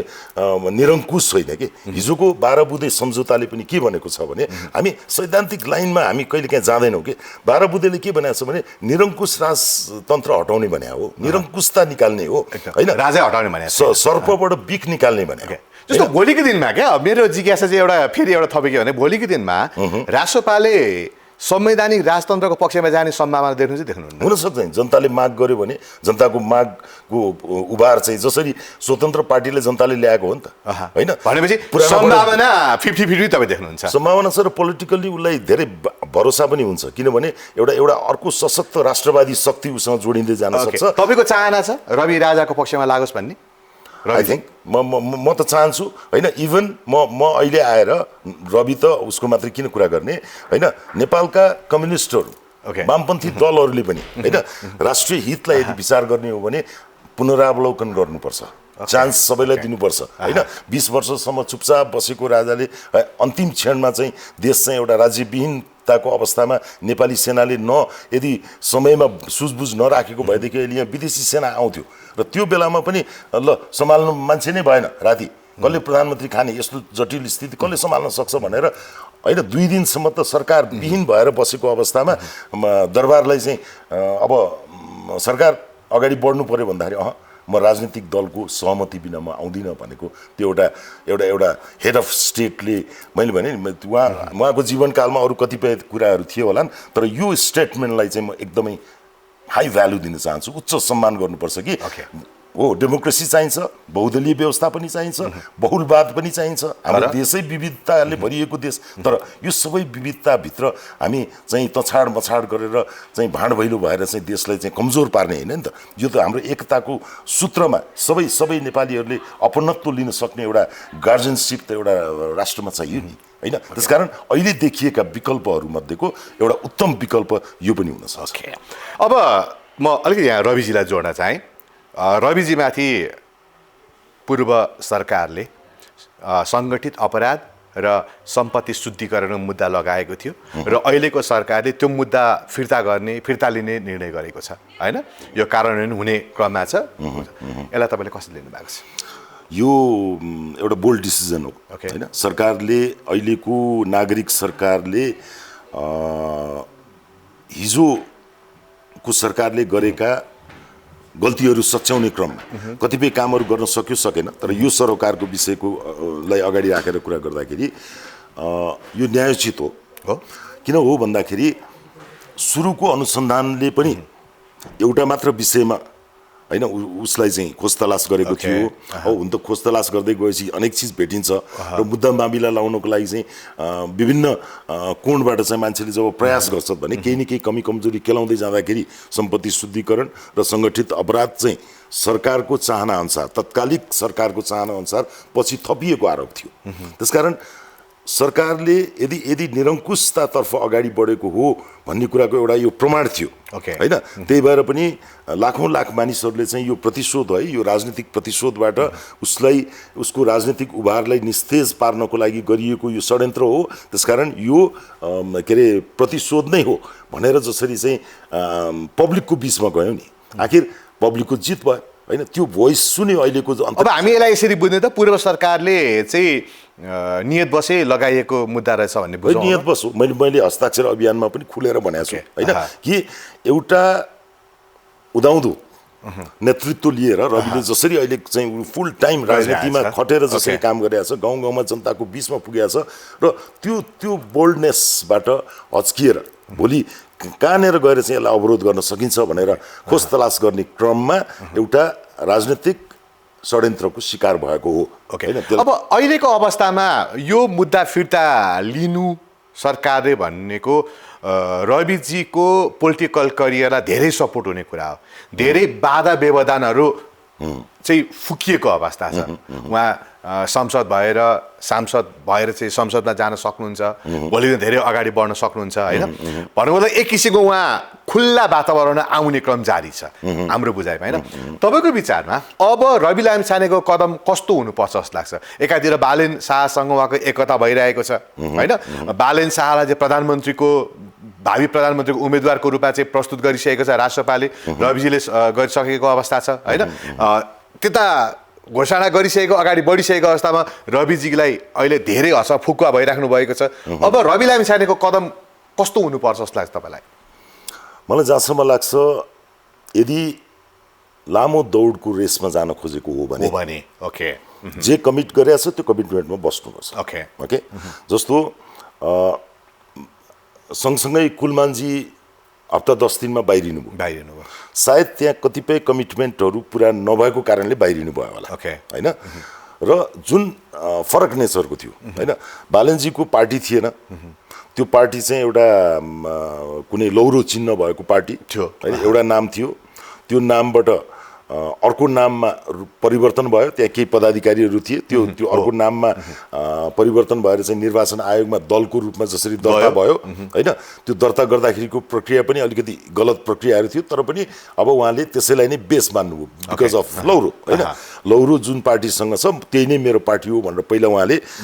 बार्गेन टुलको रूपमा पनि बालेन शाहले युज गरे भन्छु होइन। र अहिले पछिल्लो समयमा हामी लौरो अभियन्ताहरू, स्वतन्त्र अभियन्ताहरू जसले यो स्वतन्त्र अवधारणालाई नेपाली राजनीतिमा विचारोपण गऱ्यौँ, अहिले केही ठाउँमा त राम्रो रिजल्ट दियो नि। स्वतन्त्रहरू पनि हुँदो रहेछ है। बहुदलीय प्रतिस्पर्धामा दल नहुने भन्ने दलविहीनताको त हामी कल्पना गर्न सक्दैनौँ। तर विकास निर्माण र मानिसका जनजीविकासँग प्रत्यक्ष सरोकार राख्ने स्थानीय तहहरू चाहिँ दलीय भन्दा पनि गैर दलीय हुँदाखेरि जनताले छिटो सेवा सरिता पाउँछन् भन्ने हाम्रो चाहिँ निरन्तरको अभियान हो। अब यसलाई रविजीमा जोडौँ न। यसलाई रविमा जोड्दाखेरि अहिले बालेनजीको जुन लोकप्रियता छ, काठमाडौँ महानगरपालिकाको मेयर भएको नाताले उहाँले मेन्टेन विभिन्न सोसियल मिडियाका प्लेटफर्म्सहरू, उहाँले अब गीत सङ्गीत त अहिले कमै होला, त्यो बाहेक चाहिँ स्ट्याटसहरू बेला बेलामा लेखेर अथवा महानगरभित्र सुधारका कामहरू, विकास निर्माणका कामहरूलाई सुस्त भएको महानगरलाई चाहिँ गतिशील बनाउनलाई जुन एउटा उदाहरणीय भूमिका बालेन शाहले खेलेका छन् होइन। हुन त के गरेर उसले यो गर्यो, अब एउटा सानो एरियाको मेयरले त योभन्दा बढी त के गर्ने भने जति त गर्न सकेको छैन। तर हुँदै नहुनु भन्दा त उहाँले त धेरै काम गरिसक्नु भएको छ। त्यो क्रेडिबिलिटीलाई अब आफू कानुनी बन्धनले गर्दाखेरि पूर्ण खुलेर नेतृत्व लिन नसक्ने होइन, जन्जिरमा बाँधिएको अवस्था थियो। यही सम्पत्ति शुद्धिकरण र सङ्गठित अपराधको जुन झुट्टा मुद्दा हो, जुन अब त्यो जन्जिरबाटै फुस्केको अवस्था छ, अब फुस्किने क्रम सुरु हो। आई थिङ्क यसले केही कोर्स केही समय अझै लिन्छ। र अब एउटा गुड फेथमा होइन राजनीतिमा एउटा के हुन्छ भने कहिलेकाहीँ मौखिक पनि एउटा बन्धन हुन्छ होइन सबै कुरा लिखित नहुन पनि सक्छ अथवा लिखित नभई नहुन पनि पर्ने अवस्था आउन सक्छ होइन त्यसकारण ती तीनटै परिस्थितिलाई पहिलाकै कमिटमेन्टमा जानु पर्यो भनेर तपाईँ भन्नुहुन्छ आई थिङ्क अहिले झन् उसको किन हिजो शेरबहादुर देउवाले जेन्जी आन्दोलनपछि कार्यवाहक सभापतिलाई दिएर जानुभयो ओहो उहाँले त त्याग गर्नुभयो भनेर लास्टमा केही नभए पनि उहाँप्रति एउटा राम्रो सहानुभूति थियो फेरि फर्केर त्यही धन्दामा लाग्नुभयो होइन अनि गगन थापाहरूबाट चाहिँ अब आउटस्टेट हुनुपर्ने स्थिति आयो भने अहिले रविले राम्रो काम गरे है बालेन जस्तो मान्छे पनि लिएर आए कुलमानजी पनि आउनुभयो अझ अरूलाई पनि ल्याउनुपर्छ भनेर जुन गुड फेथ अहिलेसम्म एउटा पोजिटिभ र त्यो सँगसँगै अहिले पछिल्लो जुन अहिले महान्यायाधिवक्ताले चाहिँ त्यसलाई रिभ्यू गर्ने जुन निर्णय गरेको छ यसले त आगामी दिनमा त उसको बाटो त खुल्लै छ नि होइन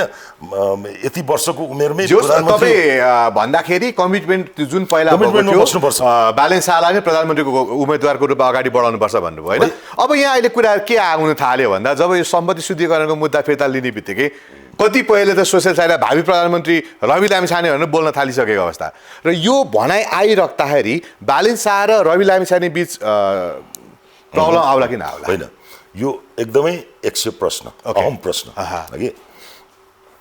सबैले त्यही भन्छ होइन अब किन छोड्ने त रवि लामिछानेले अब त उफुक्का भइहाल्यो मान्छेलाई चिन्ने भनेको क्राइसिसमा हो कि कहिले होइन तपाईँले क्राइसिसको बेलामा के निर्णय लिनुहुन्छ हो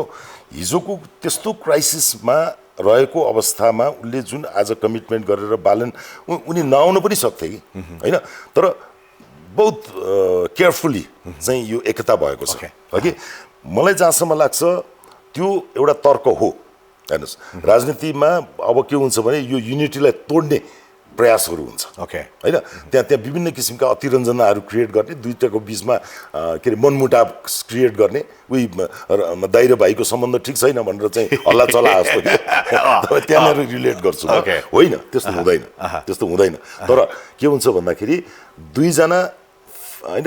दुई फरक व्यक्ति हुन् नि त होइन केही न केही मौलिकता त दुवैमा छ नि होइन काहीँ न काहीँ त सबै कुरो 100% त मैले तपाईँसँग मिलाएँ भने पनि हुँदैन होइन श्रीमान श्रीमतीको बिचमा नि हुँदैन एउटै कोखको दाजुभाइको बिचमा पनि हुँदैन होइन बिपी कोइरालामा चाहिँ एउटा चाहिँ मातृका प्रसाद कोइराला चाहिँ दरबार परस्त थिए होइन बिपी कोइराला चाहिँ प्रजातन्त्रको लाइनमा लागे त्यसकारण राजनीतिलाई त्यति धेरै के अरे पारिवारिक उसबाट अथवा मिलन मित्रता बाट मात्र हेर्नु हुँदैन त्यो परिस्थिति अनुसार तिनै व्यक्ति दुईजनाको के होला होइन बाहिर चर्चामा चाहिँ के हुन्छ भने जो विपक्षमा छन् है जो यो एकताबाट सन्तुष्ट छैनन् उनले भन्छन् कसरी हुन्छ यिनीहरूलाई भड्काउनु पर्छ है यो नेपालको राजनीतिको एउटा मौलिकता हो तपाईँलाई मान्छेले मिलेर गएको देख्न सक्दैन एक त्यहाँबाट हामी मुक्त हुनुपर्छ होइन त्यो मुक्त भएर होइन हामीले होइन किनभने बालेनको उपस्थितिले राष्ट्रपालाई अहिले जुन साइजमा छ त्यो साइजबाट त माथि बढाउँछ नि होइन पक्कै पनि उहाँको लोकप्रियता त पार्टीको चाहिँ फाइदाको लागि हुन्छ त्यही देखेर नै सँगै जाउँ भनेर भनिएको एकातिर अर्कोतिरको यो प्राविधिक कुरा अब छुट्यो अब रवि त अलि मान्छे चलाक छ होइन अब उनले चाहिँ दिँदैन भन्ने एउटा लेम्यान भाष्यलाई म के पनि भन्न चाहन्न तर त्यसो नहोस् रवि लामिछाने र बालेन शाह अहिलेको मिलेर जालान् त अब दुवैजनाको महत्त्वाकांक्षा त प्रधानमन्त्रीले देखियो होइन बालेन शाहले अलरेडी प्रधानमन्त्री भनेर चाहिँ आफूले घोषणा गरिसकेको अवस्था भयो अब अहिलेको अवस्थामा रवि लामिछाने पनि म के कम भन्ने अवस्थाको त सिर्जना हुँदै गइरहेको अवस्था छ यी दुईजना मिलेर जालान् त मैले अघि नै भने कि लङ रेसको घोडा बन्नु छ भने होइन आफ्नो कमिटमेन्टमा बस्ने होइन अहिले उसको उमेर 50+ होइन बालेनजीको उमेर 35-40 होइन 40 को हाराहारीमा होइन आफूभन्दा यङ मान्छेलाई अगाडि राखेर होइन एउटा चाहिँ स्ट्रङ पार्टी भएर चाहिँ पार्टीको सभापति भएर सबै कुरा ड्राइभ गर्नु पनि त राजनीति हो नि कि प्रधानमन्त्री बन्नु मात्रै राजनीति त होइन नि हरेक मान्छे त त्यही देखियो नि त होइन मैले जेलबाट छुटिसकेपछिको पछिल्ला 1-2 वटा अभिव्यक्ति हेर्दाखेरि के भनिएको छ भने यो एउटा चुनावको लागि मात्रै एकता र सहकार्य गर्ने हो भने जस्ट फर्गेट इट भनेको छ हो भन्नुको अर्थ के लाग्छ भने राजनीतिक अर्थ के लाग्छ भन्दाखेरि अहिले बालेनजी आज प्रधानमन्त्री हुनुभयो एउटा सद्भावको हिसाबले साथीभाइको चाहिँ सम्झौताको कारणले भने त्यो त्यागलाई त मानेको छ नि रवि लामिछानेले त्याग गर्यो यार कमसेकम पार्टी त बचायो नि उसले होइन नभए पार्टी पनि कोल्याप्स भइसकेको थियो आफ्नो केसले गर्दा उसलाई त घचेड्ने तत्त्वहरू त छ नि उसको विपक्षी त होइन एकदम डटेर लागेको छ भने यस्तो विषम परिस्थितिमा पनि सम्हालिएर होइन समकक्षी नै कम्पिटेन्ट मान्छेलाई नै आफ्नो पार्टीमा ल्याए त आफ्नो पार्टीमा एकजना मात्र कम्पिटेन्ट हुने होइन अब त अरू होइन ठाउँ स्पेस धेरै हुन्छ मात्र बाँकी रह्यो प्रधानमन्त्री बन्ने र नबन्ने कुरा होइन आई थिङ्क होइन यदि यो गठबन्धन अथवा यो एकता र अहिले परिवर्तनकारी शक्तिहरू देशभरिका मतदाताहरू होइन सजग भएर अबको चुनावमा बिल्कुलै नयाँ परिणाम आयो भने र 5 वर्ष काम गरिदियो भने त त्यो त इन्डियामा हेर्नुहोस् न बिजेपी 15 सिटबाट आएको थियो होइन त्यो त लङ टर्म जान सक्छ okay this time Balen Shah next time Rabi Lamichhane or someone else होइन त्यो हिसाबले जानुपर्छ भने आइडियामा जानुपर्छ एकछिन रवि लामिछाने भाइको नाताले बिर्सिनुहोस् हजुर तपाईँ नेपाली जनताको नाताले रवि लामिछानेको बारेमा नबोल्नुहोस् हरिसारेन लामिछाने नेपाली जनताको नाताले बोल्नुहोस् यदि तपाईँलाई मैले रवि लामिछाने र बालेन शाह मध्ये दुईजनालाई रोज्न लाग्यो तपाईँ कसलाई रोज्नुहुन्छ अहिलेको म रविलाई नै रोज्छु रविलाई नै रोज्नुहुन्छ पोलिटिकल्ली तपाईँ बालेन शाह र रवि लामिछाने मध्ये को चाहिँ प्रधानमन्त्री भएको देख्न सक्नुहुन्छ अबको चुनावबाट यो तपाईँलाई मैले रवि लामिछानेको दाइको नाताले मैले सोधेको छैन बालेन शाह नै हुनुपर्छ बालेन शाह नै हुनुपर्छ अब एउटा आरोप तपाईँलाई रेडियो नेपाल क्याप्चर जसले 35% रेडियो नेपालतिर योगदान दियो उसैले गएर कसैको अनुमति नलिकन माइक्रोफोन अन गरेर एकदमै इलिगल गैर कानुनी रूपमा रेडियोमा बोल्यो भन्ने तपाईँलाई आरोप छ के भन्नुहुन्छ हो नि है सायद यो त इलिगल नै हो नि है होइन हो फेसमा त हो नि होइन रेडियो नेपालबाट अवकाश प्राप्त मान्छेले छोडिसकेको मान्छेले गरेको रेडियोको माइक्रोफोन अन गरेर यो रेडियो नेपाल हो भन्दै त्यहाँबाट बोल्नु त्यो ठुलो अपराध हो क्या हो एउटा पक्षबाट ओके अब मेरो आफ्नो तर्क यसमा के हो भन्दाखेरि नेपालको संविधानले प्रत्येक नेपाली नागरिकले यो संविधानको पालना गर्नु उसको कर्तव्य हो र मुलुकमा कुनै किसिमको विषम र जटिल परिस्थिति आउँदाखेरि एउटा जिम्मेवार नागरिकको भूमिका निर्वाह गर्नु चाहिँ उसको कर्तव्य हो हाम्रो आशय थियो होइन हामी तर गलत प्रयोग भयो कि भन्ने कुरा पनि त आयो नि हैन माने एक्सन बाहिर फ्रन्ट फेसमा हेर्दाखेरि त्यो नहुनु पर्थ्यो किन गरे मैले वास्तै नगरे पनि हुन्थ्यो नि हैन एक त म त्यहाँ किन म कुनै प्लान गरेर गएको थिएन नम्बर 1 हैन त्यस्तो ठुलो आन्दोलन भएर सिंहदरबारै जल्ला जस्तो थिएन म त 8-9 बजे बिहान छिर्दै थिएँ भर्खर नयाँ बानेश्वरमा चाहिँ आन्दोलन भइरहेको थियो हैन म भित्र छिर्दैछु बाहिरको डेभलपमेन्ट लिँदा त त्यो त हुल त घेरेर सिंहदरबार चलाइदियो आफ्नै आँखा अगाडि रेडियोमा जोडौँ म लास्टमा 8:30 बजेसम्म म त्यहीँ छु होइन मैले के मात्रै एउटा कुरा महसुस गरेँ त्यतिखेर भन्दाखेरि अनि साथीभाइहरू अब डर त हुने नै भयो होइन अब जहाँ पनि ह्युमन होइन ह्युमन एस्पेक्टको त छँदैछ तर यत्रो ठुलो चाहिँ क्राइसिस यत्रो ठुलो आन्दोलन भएको बेलामा चाहिँ होइन हामी चाहिँ ट्याक्स पेयरहरूको पैसाबाट चल्ने होइन सार्वजनिक प्रसारण माध्यम साइलेन्ट चाहिँ हुनु हुँदैन थियो होइन यदि म दमकलको कुनै मलाई दमकल चलाउने मसँग आइडिया भएको भए र त्यहाँ आगो लागि भएको छ भनेदेखि सबभन्दा पहिला मैले के गर्छु साँचो लिन्छु दमकल लगाएर कुद्छु म ओके तपाईँले के गर्नु त्यसबाट रिजल्ट के आयो भन्दाखेरि कमसेकम हामीले एड्रेस गर्यौँ नि ग्याप भएन नि सार्वजनिक प्रसारण माध्यमले सही राज्यको सम्पत्ति तोडफोड नगरौँ यो हाम्रै हो होइन उत्तेजित हुनु आवश्यक छैन होइन सरकारले राजीनामा दिएर गइसक्यो अब हाम्रो आफ्नो सम्पत्ति तोडेर होइन यस्तो किसिमको चाहिँ वातावरणबाट चाहिँ अलिकति बिस्तारै बिस्तारै शान्तितर्फ उन्मुख हुँ भनेर जसरी मैले कन्टेन्ट आएपछि चाहिँ मान्छेले के विचार गर्ने ए यो त कुरो त ठिकै गरे रहेछ भन्ने आयो होइन त यो प्रश्न मलाई अब सधैँभरि आइरहन्छ होइन म के विचार गरिरहेको छु मेबी यो इन्टरभ्यू सकेपछि भरेभोलि एकचोटि आएको म आफै भोलिन्टरी उपस्थिति भएर मेरो आफ्नो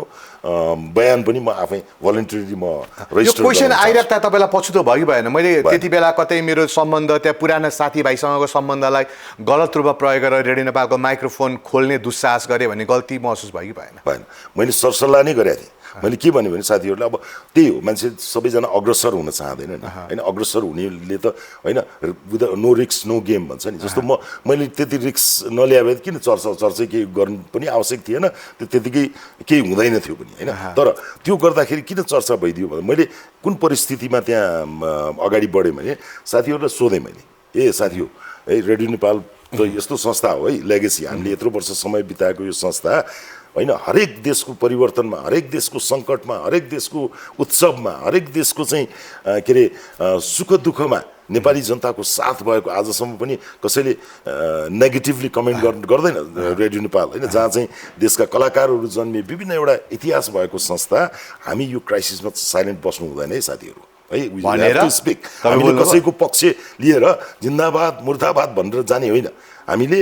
बाहिरको वातावरणलाई शान्त गराउनको लागि हामीले पब्लिकलाई एड्रेस गर्नुपर्छ जाउँ साथी हो भनेपछि 2-4 जना मसँग सँगै आएपछि केहीले मलाई हेल्प गरे केही साइडमै बसे होइन किन साइडमा बसे भन्दाखेरि अब जहाँ पनि राजनीतिकरण छ राजनीतिक दलका मान्छेहरू शुभचिन्तकहरू त्यहाँ छन् भर्खर आफ्नो सरकार हुँदा खाँदाको केपी ओली सरकार ढलेको 2-3 घण्टा भएको छैन यो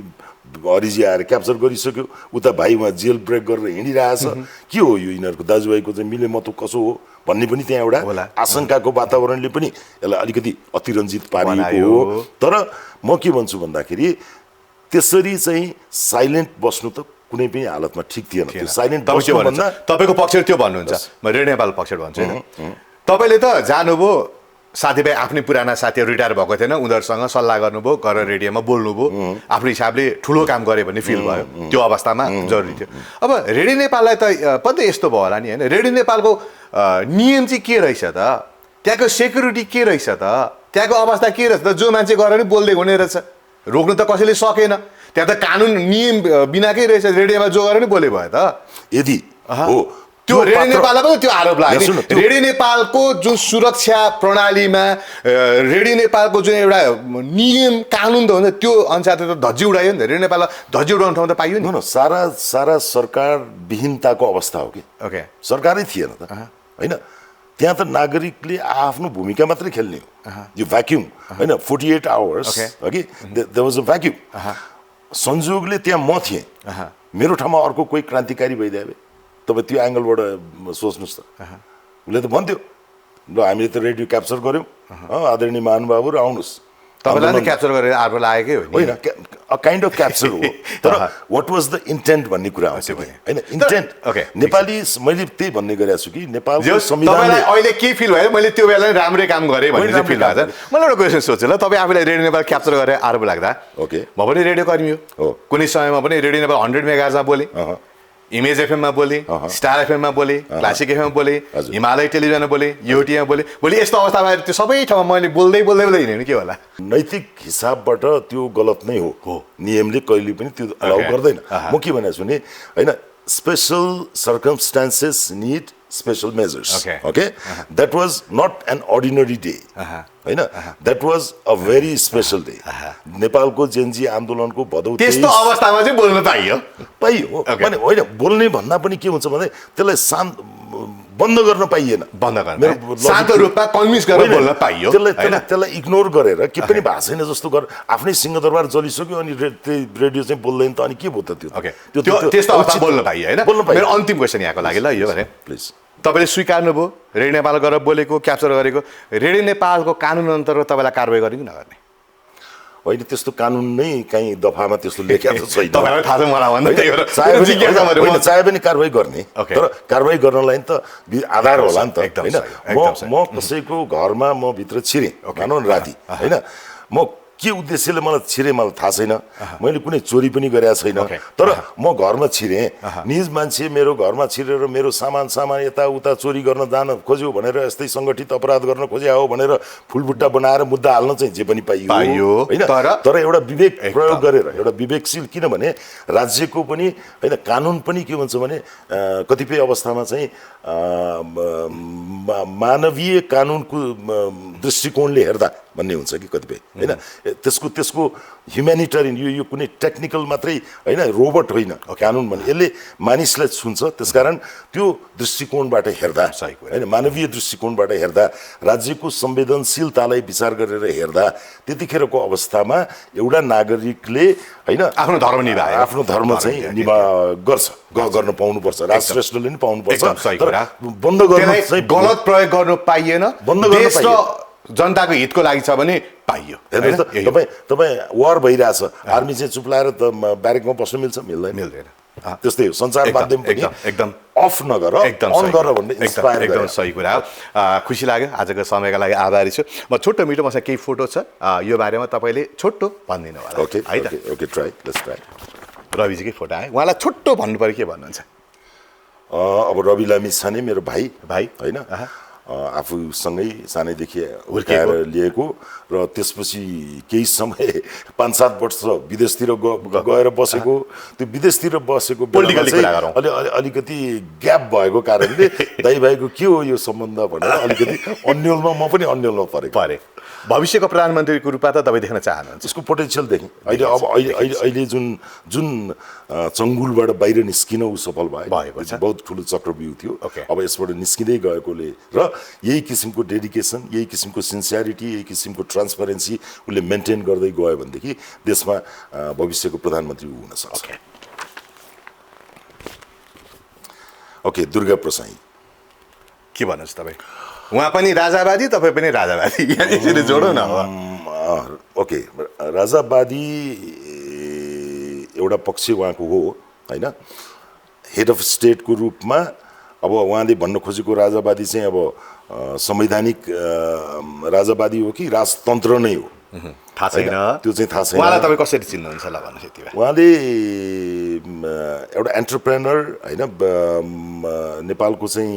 नेपालमा पनि केही उद्योग व्यवसाय गरौँ भनेर अग्रसर भएको व्यक्ति र पीडित भएका व्यक्तिहरूलाई उद्धार गर्दै लैजाने जुन एउटा नागरिक बचाउ महाअभियानबाट चाहिँ उहाँले एउटा राजनीतिक करियर सुरु गर्नुभएको छ यसलाई राजनीतिमा क्यास गर्ने जुन काम गरिरहनु भएको छ पोटेन्सियल भएको एउटा लिडरसिप क्वालिटी भएको व्यक्ति चाहिँ उहाँ पक्कै पनि हो तर के भने अलिकति केही पोलिटिकल कल्चर चाहिँ उहाँले अझै थप अध्ययन गर्नुपर्छ जस्तो लाग्छ केपी शर्मा ओली होइन हाम्रो पूर्व प्रधानमन्त्री एमाले अध्यक्ष नेपाली राजनीतिका एक चतुर खेलाडी फेरि एकपटक प्रधानमन्त्री भएको देख्न चाहनुहुन्छ केपी ओलीलाई आई डोन्ट थिङ्क ओके देख्न त अब पार्टीले देख्न चाहला तपाईले मलाई आई डोन्ट थिङ्क म देख्न चाहन्न कुलमान घिसिङ झनै प्रतिस्पर्धा भएको व्यक्ति पर्सनल मेरो धेरै राम्रो आत्मीय सम्बन्ध छ एकता गर्दाखेरि पनि मैले लास्ट आवरमा पनि उहाँलाई भनेको थिएँ मेसेजहरू पठाएको थिएँ कुनै पनि तवरले हजुरहरू मिल्नु होला है सर भनेर भनेको थिएँ उहाँ मन्त्रीमा शपथ ग्रहण गर्नुभन्दा अगाडि आधी घन्टा मैले केही न केही यो आन्दोलन पछि उहाँलाई सानो एउटा ब्रिफ गरेको थिएँ कि यो सरकार अब अध्यादेशबाट चाहिँ अगाडि बढाउनुपर्छ र तपाईँहरूको म्यान्डेट भनेको जनताको विद्रोह नै तपाईँहरूको म्यान्डेट हो र प्रिन्सिपल अफ नेसेसिटीको आधारबाट जहाँ जहाँ तपाईँलाई गाह्रो पर्छ त्यहाँ चाहिँ अध्यादेशबाट चाहिँ शासन सञ्चालन गर्नुहोस् सर नभएदेखि यत्रो धेरै जनताको आकाङ्क्षाको माग सम्बोधन गर्न गाह्रो हुन्छ भनेर भनेको थिएँ काम त सर्ट पिरियडमा उहाँले हिजो पनि काम एकदमै राम्रो पर्फर्मर हो उहाँ होइन र नेपालको ऊर्जा क्षेत्रमा जुन किसिमको योगदान उहाँले दिनुभयो होइन त्यो त्यसैको प्रतिफल हो उज्यालो नेपाल कुलमानजी काबिल व्यक्ति हुनुहुन्छ गगन थापा ओके अब रवि एन्ड गगन उनीहरू त कन्टेम्पोरेरी पनि भए रेडियोमा पनि सँगै काम गरे गगनजी पनि रेडियोकै प्रडक्ट हो होइन भनेपछि पहिलादेखि नै अलिकति लिडरसिप लिने अलि फ्रन्ट लाइनरै हो होइन दुईजना दुश्मन जस्तो देखिराखिया छ यो दुईजना मिल्नुपर्छ पर्दैन रविजी र गगनजी मिल्नुपर्छ जस्तो लाग्छ लाग्दैन देशको लागि अब यस्तो छ हेर्दाखेरि दुश्मन जस्तो देखियो राजनीतिमा प्रतिस्पर्धी हुनु पर्थ्यो कतिपय कुराहरू चाहिँ हाम्रोमा करेक्सन गर्नु जरुरी छ प्रतिस्पर्धी हुनलाई होइन उसको खोट औल्याउनु त सही हो तर कतिपय कुराहरू चाहिँ अलि चाहिने भन्दा बढी नै किन चाहिँ त्यो आक्रोश र आवेग आइरहेछ भन्दाखेरि प्यारलली दुईजना एउटै बाटोमा छन् र एउटा म्यानमा दुईटा तरवार अट्न सक्दैन उहाँहरूको बीचको क्लास नै त्यही होइन भविष्यको प्रधानमन्त्रीको रूपमा देख्नुहुन्छ तपाईँ गगन थापा सम्भावना छ बालेन्सा अब अघि तपाईँले भनिसक्नु भएको छ प्रधानमन्त्रीको देखिसक्नु भएको छ तपाईँले उहाँ पनि एक काबिल मान्छे हो र अलिकति इन्ट्रोभर्ट होइन धेरै मान्छेसँग भेट्न नचाहने कुरा धेरै गलमल लिन नचाहने तर इनसाइड प्लानर जस्तो होइन प्राविधिक मान्छे इन्जिनियर मान्छे र मलाई जहाँसम्म लाग्छ उहाँमा काठमाडौँ महानगरपालिकाको शिक्षा र यो स्वास्थ्यको क्षेत्रमा र अलिकति इन्भाइरोमेन्टको क्षेत्रमा जुन कामहरू उहाँले गर्न खोजिरहनु भएको थियो जुन स्ट्राटेजिक लाइन उहाँले तयार पारिरहनु भएको छ मलाई जहाँसम्म लाग्छ नेपालले एउटा भविष्यमा चाहिँ एउटा इन्जिनियर प्रधानमन्त्री प्राप्त गर्न सक्छ भन्ने मलाई आशा छ। ओके, खुसी लाग्यो। आजको समयको लागि आभारी छु। यति बेला न्युज 24 टेलिभिजन दर्शक बस्नु भएको छ। हजुर। अब तपाईँलाई आगामी दिनमा काठमाडौँ महानगरपालिकाको मेयरमा देख्न पाऊँ, मेरो पनि इच्छा त्यही नै हो। तपाईँको इच्छा पनि पुरा होस्, अरू पनि इच्छा पुरा गर्नु होला। समयको लागि धन्यवाद। आगामी दिनको लागि सफलताको शुभकामना। हस्, धन्यवाद। Thank you. दर्शक, आजको कार्यक्रममा हामीले वरिष्ठ सञ्चारकर्मी र अहिले अब राजनीतिमा लाग्दै गर्नुभएका विशिष्ट व्यक्तित्व हरिशरण लामिछानेसँग कुराकानी गऱ्यौँ र हरिशरण लामिछानेलाई आगामी दिनको लागि सफलताको शुभकामना दिँदै म राज श्रेष्ठ बिदा चाहन्छु। हस् त, नमस्ते, बाई, लभ यु अल। अनि म भन्छु नेपाली टेलिभिजन हेर्ने बानी बसालौँ।